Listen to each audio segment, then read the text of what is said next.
This is the Jeff Kai's Auto Sports Desk.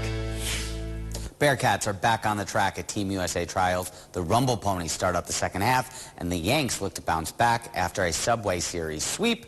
This is the Sports Desk. Day 7 of the Team USA track and field trials saw 2 Binghamton University graduates competing in qualifying heats. Eric Holt and Emily Mackay both in the blocks, hoping to wear the red, white, and blue at this summer's Paris Games. 12 Sports spoke with Mackay and the duo's former college coach in advance of their trip to Eugene. Being in this position and knowing that I have a real shot, it's very exciting, and it means the world to me, even just to be in the position that I'm in. Emily Mackay is one of 2 Southern Tier track stars getting ready for a shot at the Summer Olympics. The Binghamton University and Union Endicott graduate is at the Team USA track and field trials in Oregon. I'm excited. I think I can make it happen, even though I know it's going to take a great performance, maybe near perfect performance from myself. I think that I'm definitely fit enough, and yeah, I just got to make it happen.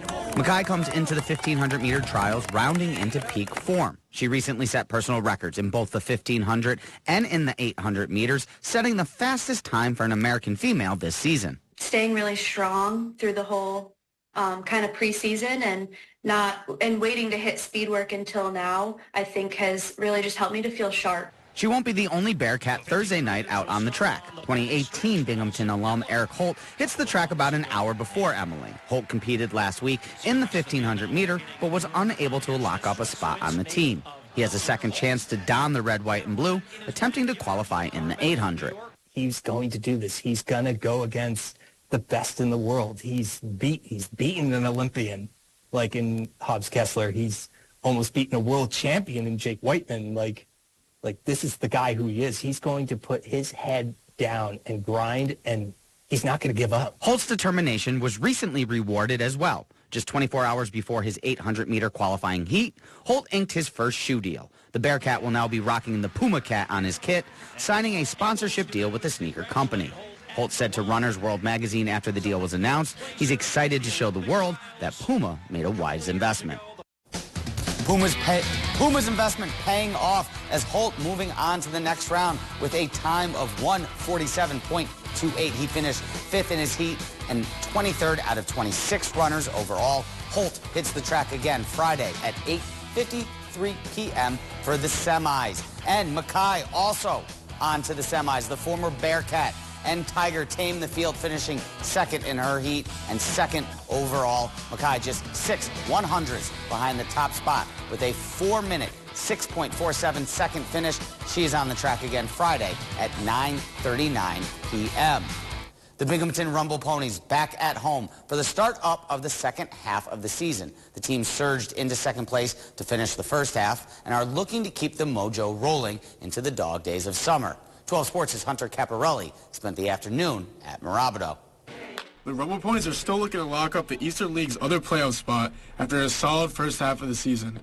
Ponies manager Reed Brignac talked about his team's first half performance, specifically on the defensive side of the game. But the guys have played really well. We focus a lot on fundamentals, taking care of the baseball. Our pitchers have done a really good job of late of attacking the strike zone and putting opposing hitters in a defensive count, and that's kind of what we stress. So. Binghamton currently is 6th at the plate and 8th on the mound overall in the league. If the Ponies want to make the playoffs, they're going to have to improve to move up in the rankings. Starting pitchers Yoander Suarez and Tyler Stewart have shown the most production on the bump, the two each tossing more than 50 innings already this season. Stewart had this to say about what the biggest adjustment has been from the single-A to the double-A level. Biggest adjustment is just throwing like nastier stuff in the zone to start out and then kind of expanding when you get ahead. Just staying on top of that, filling up the zone. You really don't want to get behind against these guys. Shortstop Jeremiah Jackson and first baseman Ryan Clifford have led the way in hitting with 9 home runs and 8 home runs each respectively. Brignac laid out the Ponies' expectations going into the second half of the year. It'd be great to make the playoffs and make another run.